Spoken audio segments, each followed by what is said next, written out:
안녕하세요. 한 번에 합격한다. 원샷 원킬 전산회계입니다. 이번 강의는 전산회계 운용사 2급 필기 2020년 2회 4강 원가회계 31번부터 진행할 수 있도록 하겠습니다. 마지막 강의가 되겠네요. 31번입니다.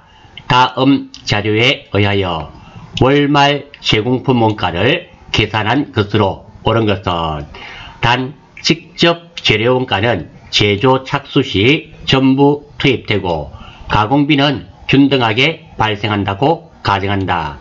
월말 제공품의 평가는 평균법에 의한다. 우리 월말 제공품을 선입선출법도 있고요. 평균법도 있죠. 지금 우리가 구하는 것은 월말 제공품 수량이네요. 200개가 있는데요. 이 금액을 구해야 하는데 월말 제공품 수량 50%라는 말은 일단 재료비는 200개가 다 들었죠. 이 50%가 가공도죠. 진척도. 그러니까 재료는 200개가 다 들었는데 그 재료가 완성도가 50%란 뜻입니다. 그래서 월말 제공품 수량 200개 50%의 의미는 200개가 있는데 남아있는데 그것들은 재료비는 가공이 되려고 하면 일단 재료 200개는 다 있어야 되겠죠. 200개가 들어있고 그것들의 평균 완성도가 50% 가공비가 50% 들었단 말입니다. 자, 그렇게 알고 우리가 선입선출법과 평균법에 대해서 한번 살펴보겠습니다. 자, 먼저 우리가 물량의 흐름을 이해를 하셔야 됩니다. 제공품인데요. 먼저 월초 제공품 30%입니다. 기초 제공품 100개고 30%죠. 이렇게 적고요. 두 번째 당월 제조 착수 수량이죠. 500개. 단기 착수 수량 500개. 자, 기초와 단기가 투입이 되어서 완성품이 되겠죠. 단기 완성품 수량은 400개네요. 자, 당월 완성품 수량 400개. 그러면 기말 제공품이 나올 수 있죠. 총 투입된 게 100개와 500개, 총 600개죠. 그런데 단기에 완성된 게 400개니까 월말 제공품은 200개가 남을 수밖에 없습니다. 기말 제공품 200개인데 진척도는 50%입니다. 자, 이렇게 물량의 흐름을 파악하시고요. 일단 종합 원가에서 선입선출법, 평균법을 하실 때는 이렇게 먼저 물량의 흐름을 표로 그려 두시는 게 유리합니다. 지금은 이 항목들을 다 주었는데요. 어떨 때는 이것과 이것만 주고 단기 완성품 수량을 자료를 제시하지 않는 경우도 있습니다. 그러면 400개임을 우리가 찾아낼 수 있는 능력도 있어야 되겠다라는 거예요. 자, 먼저 선입선출법인데요. 자, 공식이 있습니다. 선입선출법의 공식, 재료비 구하는 공식은 단기 완성품 수량 플러스 기말 제공품 수량 플러스 마이너스 기초 제공품입니다. 선입선출법과 평균법의 가장 큰 차이점은 선입선출법은 이렇게 기초 제공품이 사용이 되고요. 평균법에서는 이 기초 제공품이 사용되지 않습니다. 즉 다시 말해서 재료비인데요. 이 재료비를 구하는 공식에서 여기까지만 사용되면 평균법이 되고요. 그리고 끝까지 다 사용이 되면 기초 제공품까지가 사용이 되면 선입선출법이 된다라는 의미입니다.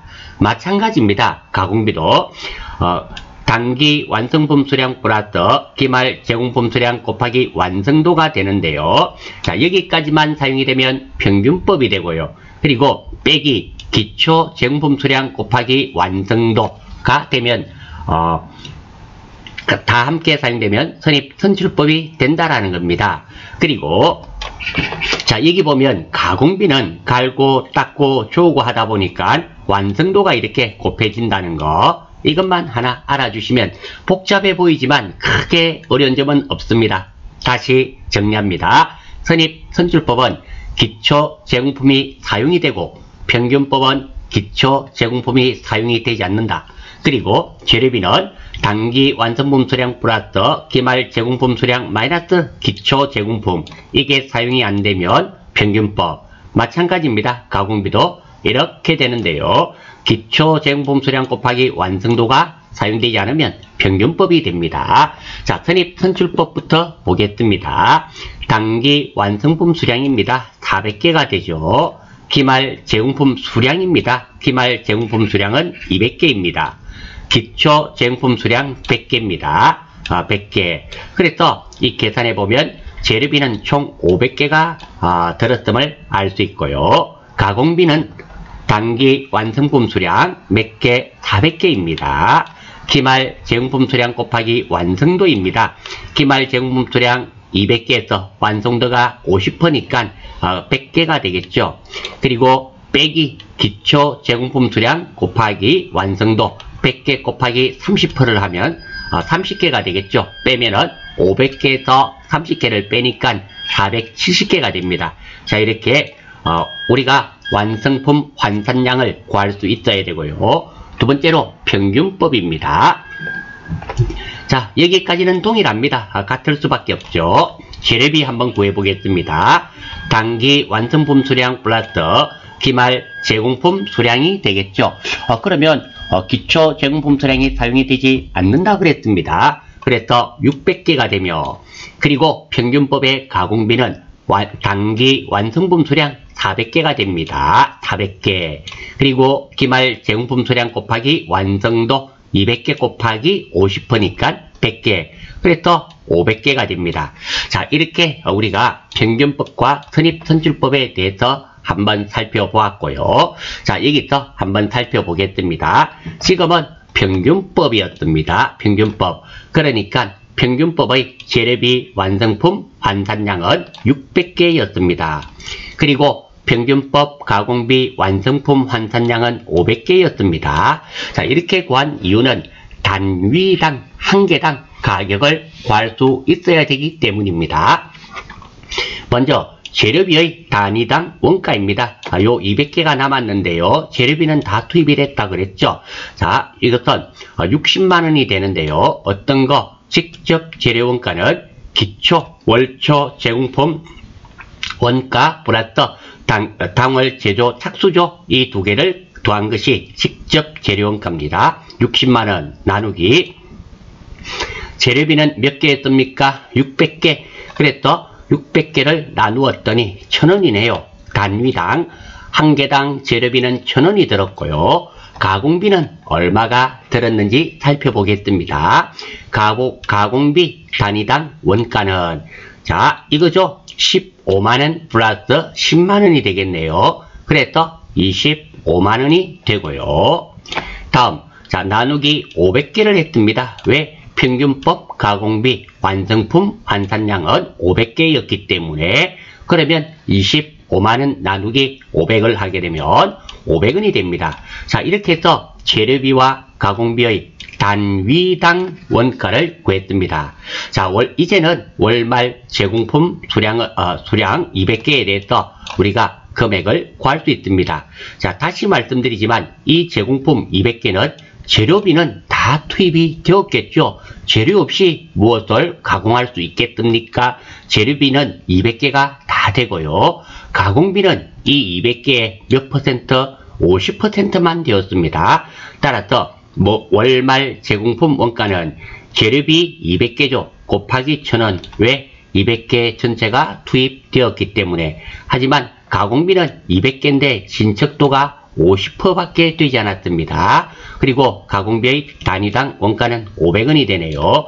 이거 계산하면 20만원이고요. 이거 계산하면 5만원입니다. 이 둘을 더한 것이 월말 제공품 원가가 되겠죠. 그래서 25만원인 정답은 3번이 되겠습니다. 자, 31번 문제도 처음 접근하시는 분은 조금 힘이 드실 수가 있지만 이런 문제를 몇 번만 다루어 보시면 크게 어렵지 않습니다. 자, 32번입니다. 다음 원가 회계 및 원가에 대한 설명이다.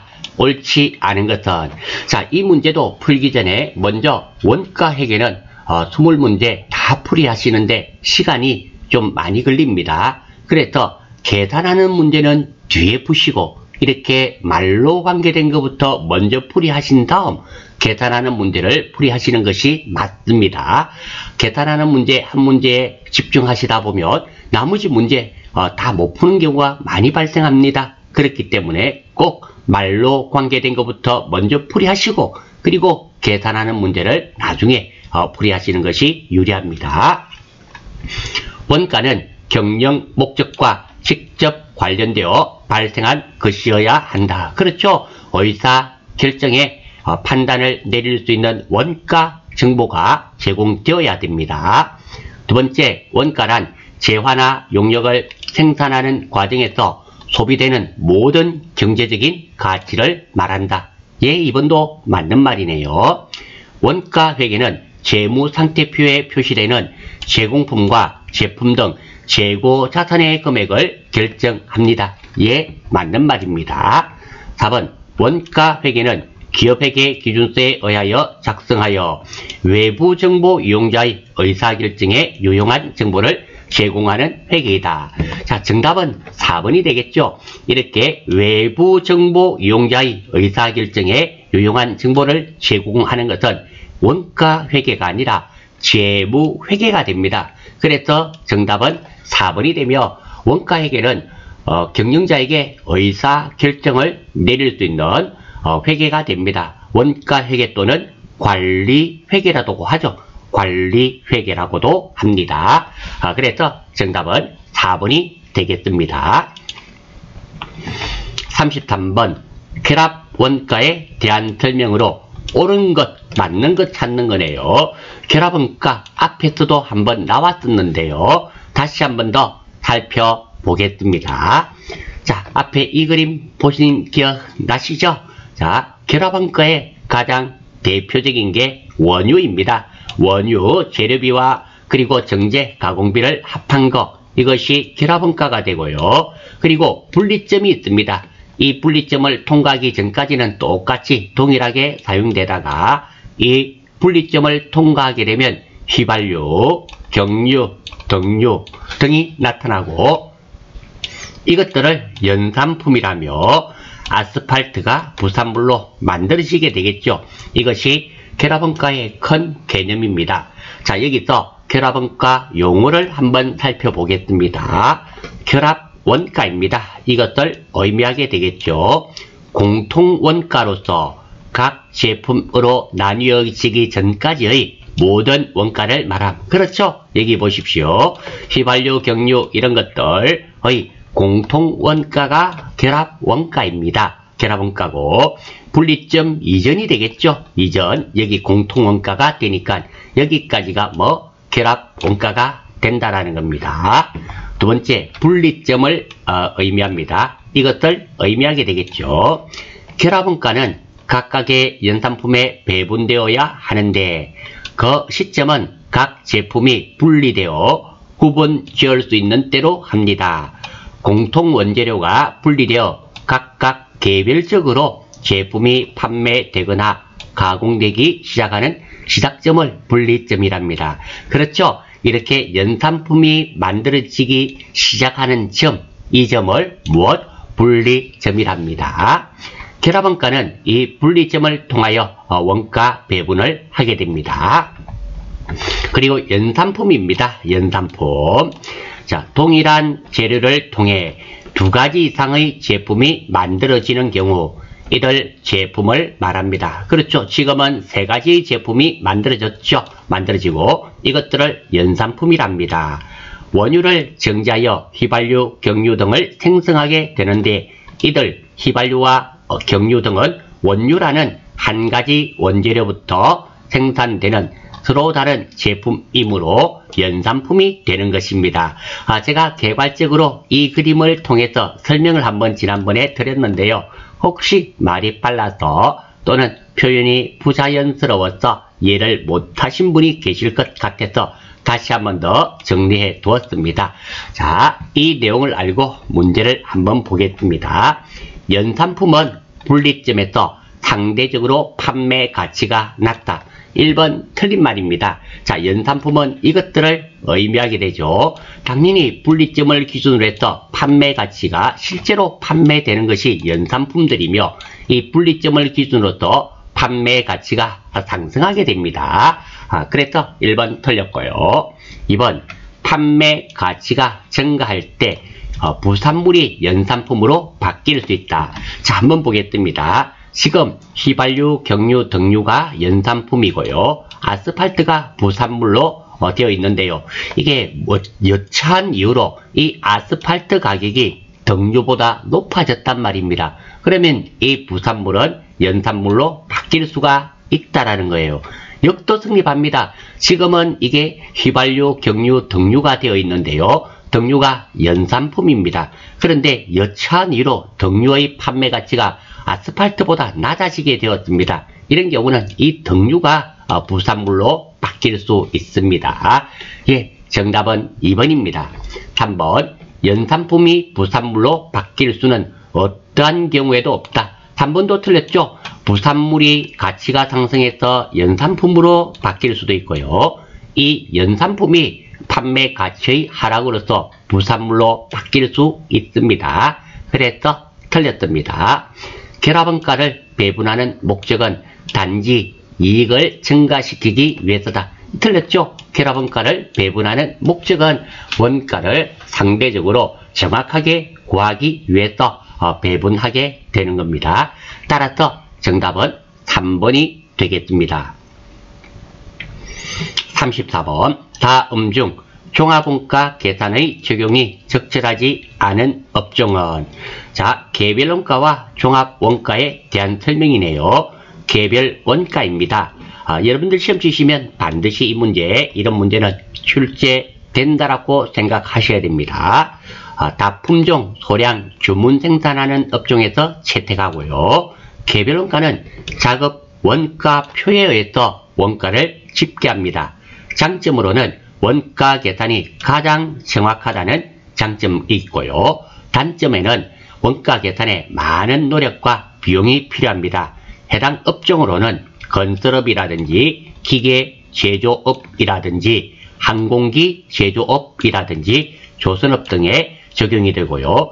비교적 단위당 하나당 가격이 고가인 제품에 적용이 됩니다. 수작업하는 것들.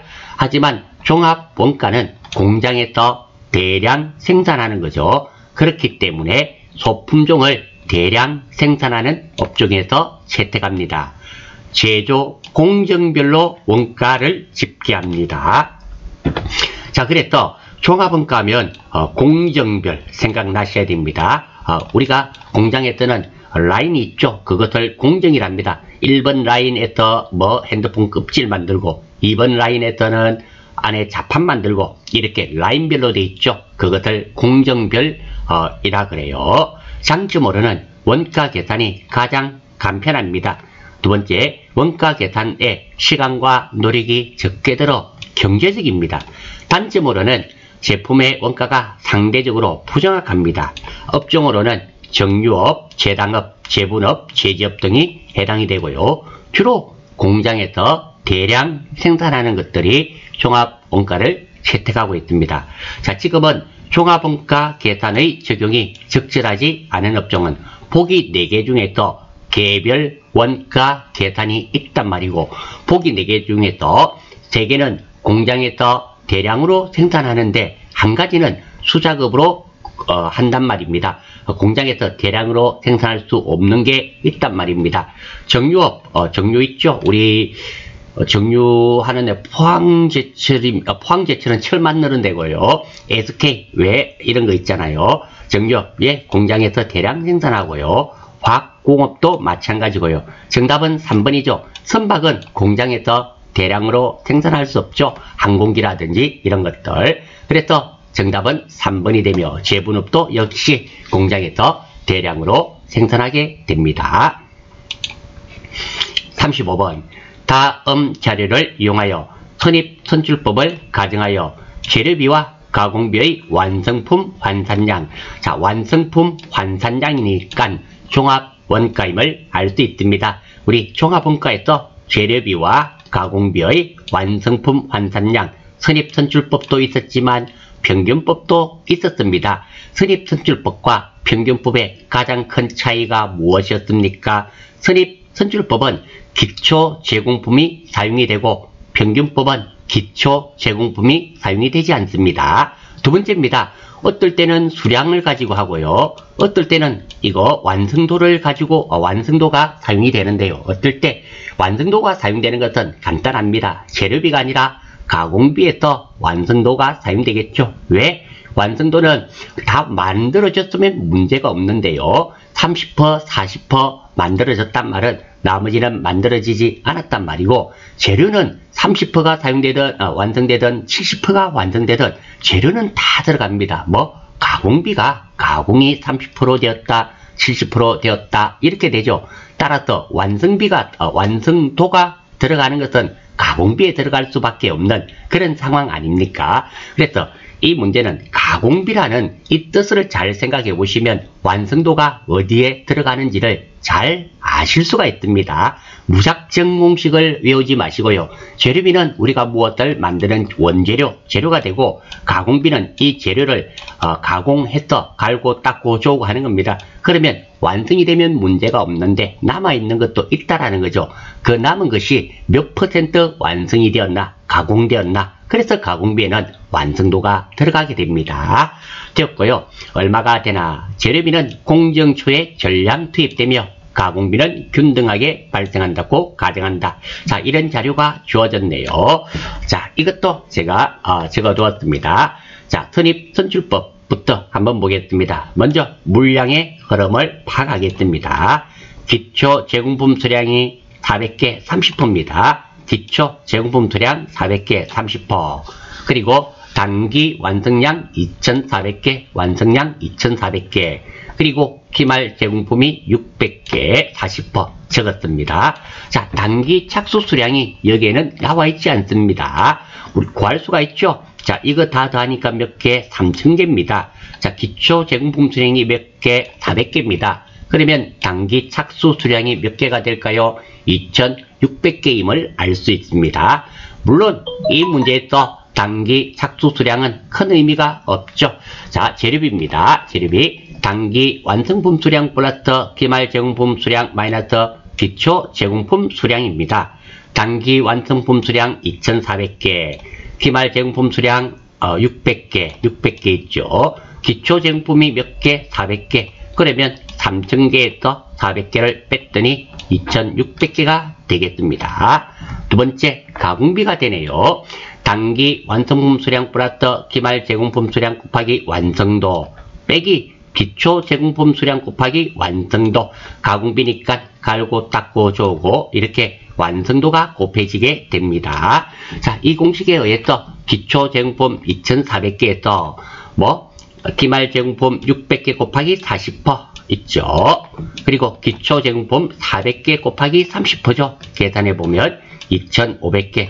그래서 선입선출법으로 재료비는 2600개, 가공비는 2520개가 되며, 평균법도 한번 보겠습니다. 평균법 여기까지는 동일합니다. 평균법에서는 기초 제공품이 사용이 안 됩니다. 자, 그래서 재료비는 단기 완성품 수량 플러스 기말 제공품 수량 3000개입니다.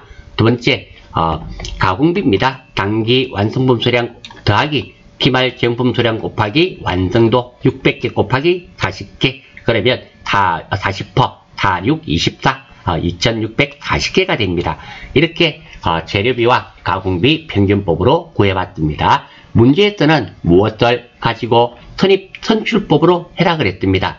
따라서 재료비는 2600개, 가공비는 2520개가 되겠네요.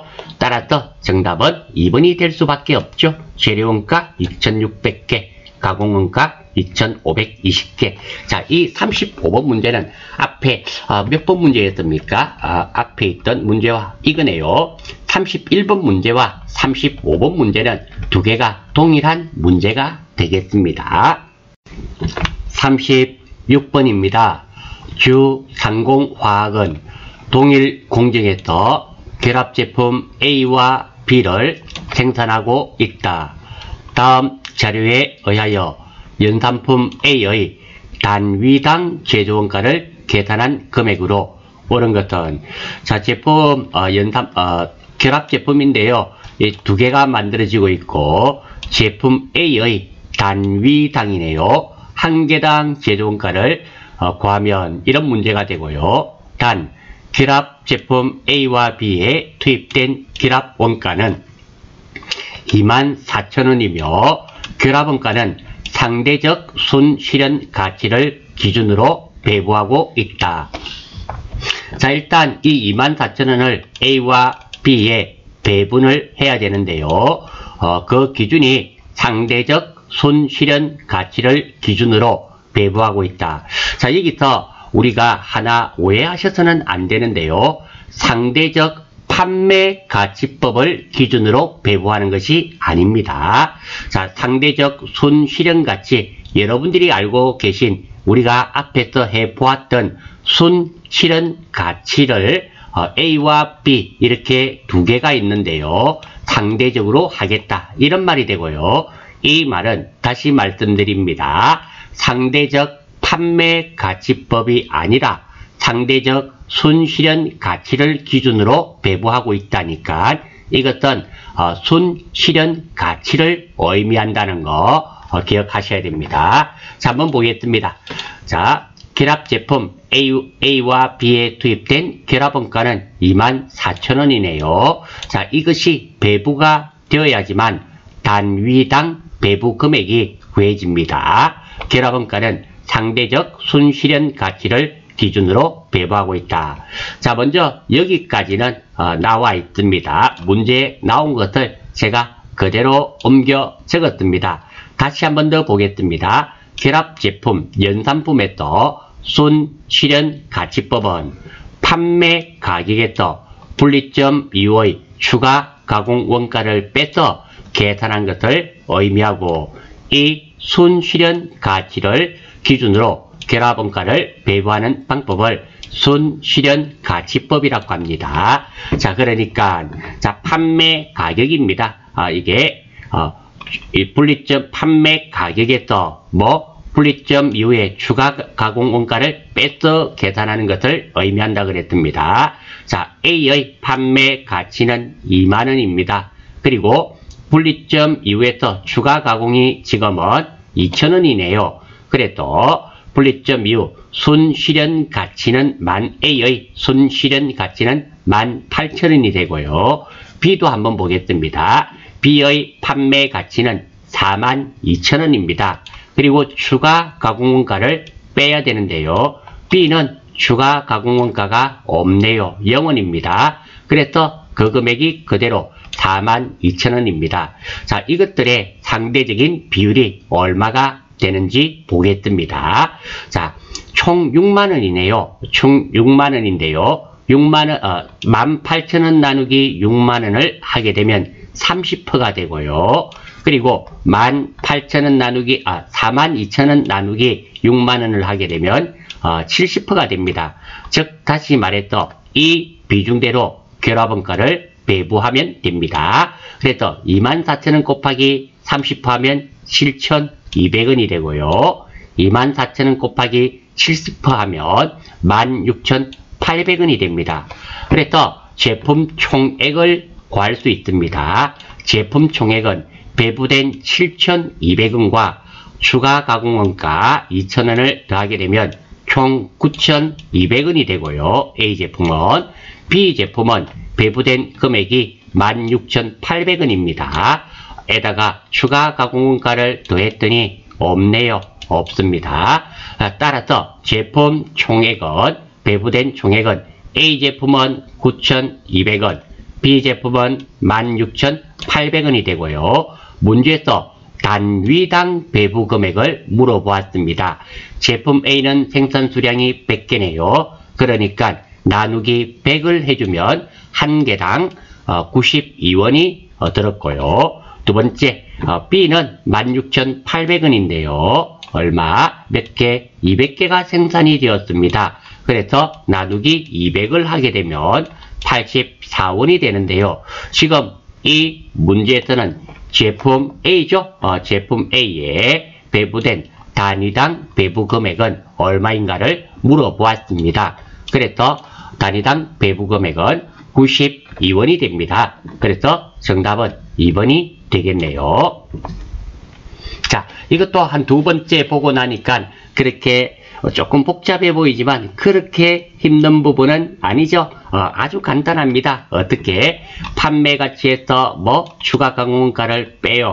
18,000원이었고 이렇게 다 계산을 한 다음 이 상대적인 비율을 구한 다음에 어떻게 결합원가를 배분을 해주면 됩니다. 이렇게 비율대로 배분해주고 그리고 총액을 구할 수 있죠.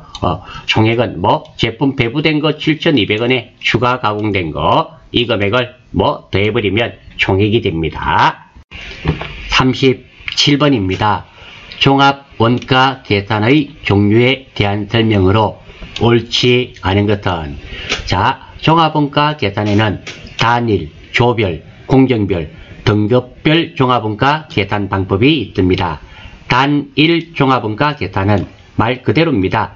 얼음 제조업, 소금 제조업 등과 같이 단 하나의 제조 공정만을 가지고 있는 기업에서 사용하는 원가 계산 방법입니다. 그래서 단일 종합원가 계산에서는 뭐 단 하나의 제조 공정만을 가지고 있는 기업이라는 게 포인트가 되겠습니다. 조별 종합원가 계산입니다.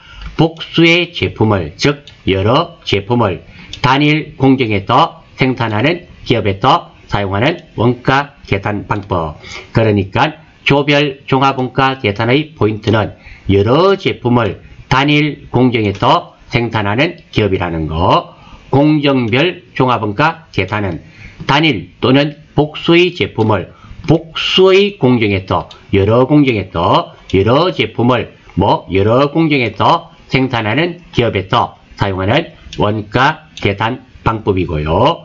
등급별 종합원가 계산은 제분업, 양조업, 화학약품업과 같이 동일한 공정에서 동일한 재료를 사용하여 계속적으로 생산되는 동일한 제품의 제품으로 모양, 크기, 무게 등이 서로 다른 제품을 생산하는 기업입니다.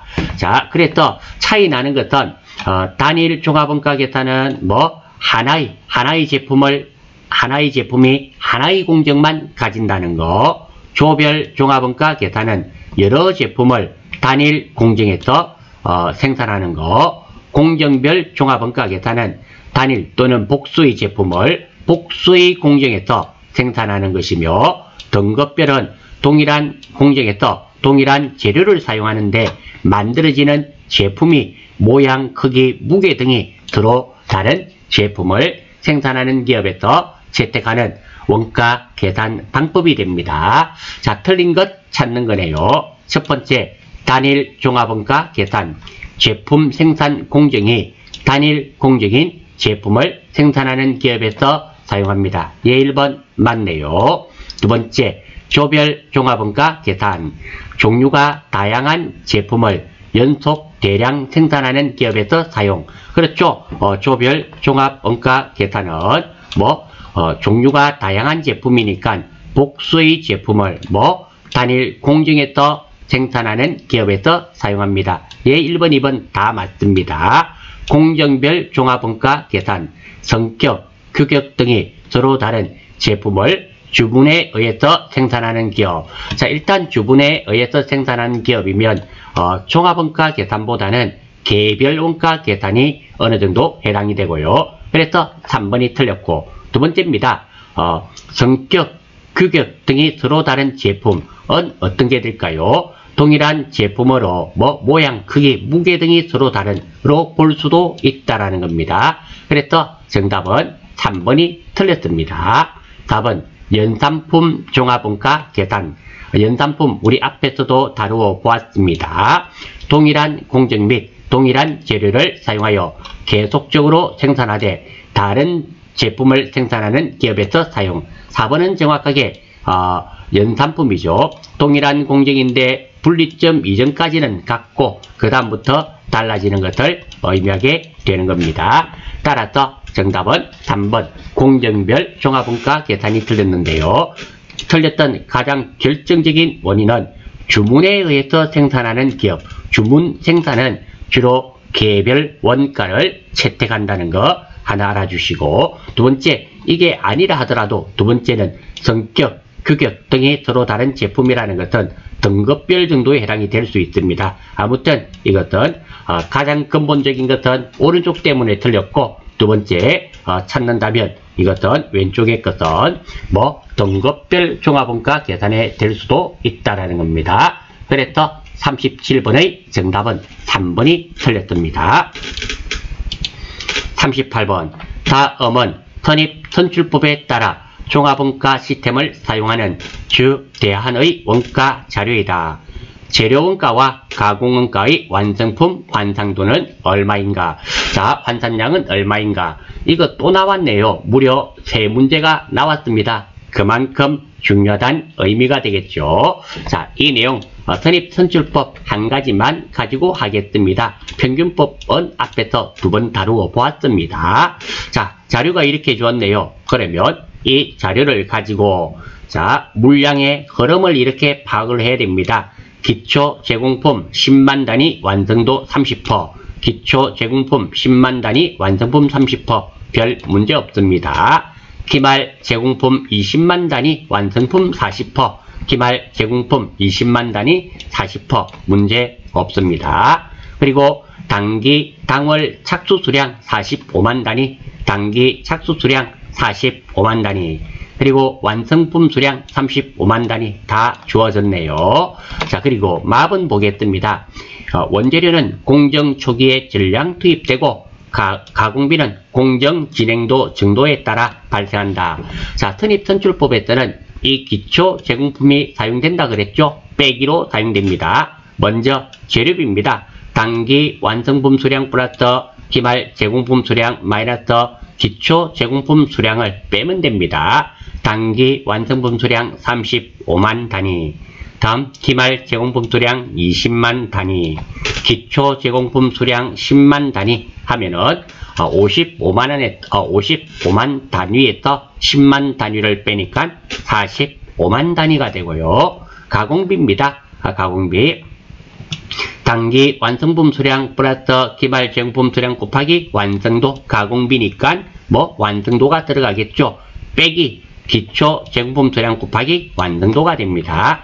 따라서 단기 완성품 수량 몇 단위? 35만 단위.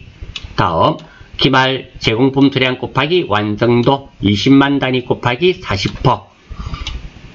다음 기초 제공품 수량 곱하기 완성도 10만 단위 곱하기 30%, 10만 단위 곱하기 30% 계산을 하게 되면 40만 단위가 됩니다. 따라서 이 문제의 정답은 재료비는 45만 단위, 가공비는 40만 단위가 되겠네요. 정답은 4번 재료원가 45만 단위, 가공원가는 40만 단위가 되겠습니다. 자, 이렇게 한 3번 정도 보시니까 이 문제가 결코 어렵지 않죠. 크게 어려운 부분은 아닙니다. 39번입니다. 아래 표와 생산량과 발생 원가와의 관계를 나타낸 것이다. 이와 관련된 원가의 분류로 옳은 것은, 자, 이런 문제는 결코 놓치면 안 되죠. 자, 생산량이 이렇게 증가되네요. 발생 원가 한번 볼까요? 자, 600개까지는 40만원 그대로 들고요. 1200개까지는 80만원, 그리고 1800개까지는 120만원이 드네요. 구획별로 이렇게 금액이 같죠. 자, 변동비, 이것은 아예 생산하지 않으면 아예 안 들고, 그리고 생산량 많이 생산하면 많이 드는 겁니다. 지금 변동비가 아닙니다. 두 번째, 고정비, 많이 생산하든 작게 생산하든 항상 일정하죠. 그런데 지금은 증가되고 있습니다. 조업도가 증가되면 이 발생원가도 전체적으로는 증가되고 있기 때문에 고정비도 아닙니다. 정답은 3번이 되겠죠. 일정 부분까지는 금액이 같고, 그리고 또 그 생산량을 초과하면 증가되면서 같고, 또 초과하게 되면 생산량에 따라서 증가되고, 따라서 이것은 주연 고정원가가 되겠죠. 정답은 4번이 되겠습니다. 그리고 준변동비는 한 개도 생산하지 않는다 하더라도 일정 부분 금액이 듭니다. 들고 두 번째입니다. 많이 생산하면 거기에 따라서 비례하여 많이 드는데요. 지금은 600과 300에서 600 많이 생산하더라도 이 금액이 같죠. 그래서 준변동비가 아니라는 겁니다. 정답은 4번이 될 수밖에 없습니다. 40번 마지막 문제네요. 다음은 주 상공의 경비와 관련된 자료이다. 당월분의 제조 경비를 계산한 금액으로 옳은 것은 제조 경비니까 공장에서 사용된 금액입니다. 사무실에서 사용된 금액은 빼야 돼요. 필요 없고 공장에서 사용된 경비가 제조 경비가 되겠죠. 한번 보겠습니다. 임차료 6개월분이네요. 공장 50%, 본사 50%, 24만원. 그러면 공장에서 사용된 금액은 얼마? 12만원. 전력비 공장 60만원, 60%, 본사 40%. 당월 발생 전력비가 15만원. 당월 지급액은 10만원. 그러니까 전력비가 총 15만원이 나왔는데요.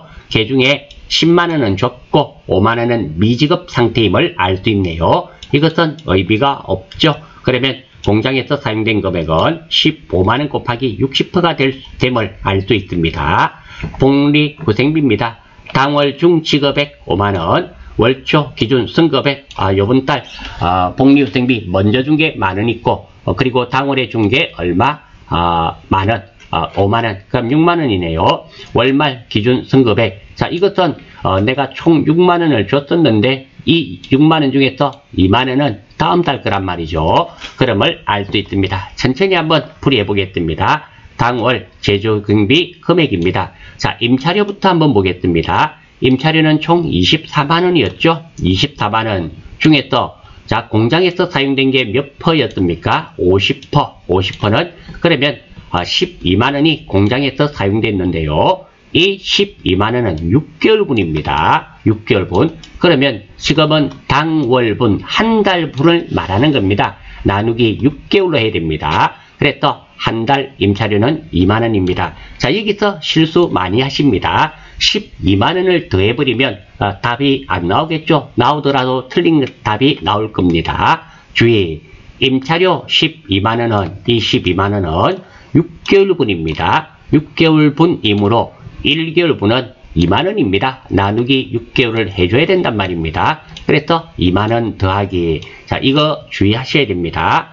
두 번째입니다. 전력비. 전력비는 총 15만원 곱하기 60% 해서 9만원입니다. 자, 당월 발생 금액이 15만원인데요. 당월 지급액이 10만원입니다. 10만원을 주던 15만원을 주던 한 개도 못 주던 이번 달에 발생한 전력비는 15만원이라는 거예요. 주의 한번 보겠습니다. 전력비는 당월 발생액으로 계산합니다. 당월 지급액은 상관이 없습니다. 당월에 10만원을 줬던 15만원을 줬던 5만원을 줬던 지급액은 상관이 없다라는 거예요. 복리후생비입니다. 복리후생비는 월초에 먼저 준 거 만원 더하기 당월 중 지급액 5만원 총 6만원입니다. 그런데 이 중에 월말 기준 승급액이 있죠. 6만원이 총 지급이 되었는데 이 6만원 중에서는 월말 승급액이란 말은 다음 달 걸 먼저 줬단 말이잖아요. 그럼 이 6만원 중에서 2만원은 빼야 되겠죠. 빼게 되면 4만원이 되겠습니다. 따라서 빨간색을 다 더해버리면 12만원 더하기 9만원 더하기 4만원이 됩니다. 그래서 11만원이 되는데요. 여기서 이 문제에서 가장 주의하셔야 되는 부분은 임차료가 6개월분이라는 거. 그래서 12만원 나누기 6개월을 하셔서 이게 2만원이라는 거. 만약에 이게 6개월로 안 나누게 되면 어떻게 될까요? 9만원에서 4만원, 13만원에서 12만원을 더하니까 얼마? 25만원을 정답으로 찍을 확률이 있다라는 겁니다. 이 문제에서 가번의 6개월 이런 내용들을 우리가 섬세하고 상세하게 보셔야 됩니다. 아마 이 문제 많은 분들이 2번을 선택하셨을 확률이 있네요. 정답은 1번이 맞습니다. 자, 이름으로써 전산회계 운용사 2급 필기 2020년 2회 모든 문제는 마무리 짓는 것으로 하겠습니다. 수고하셨습니다.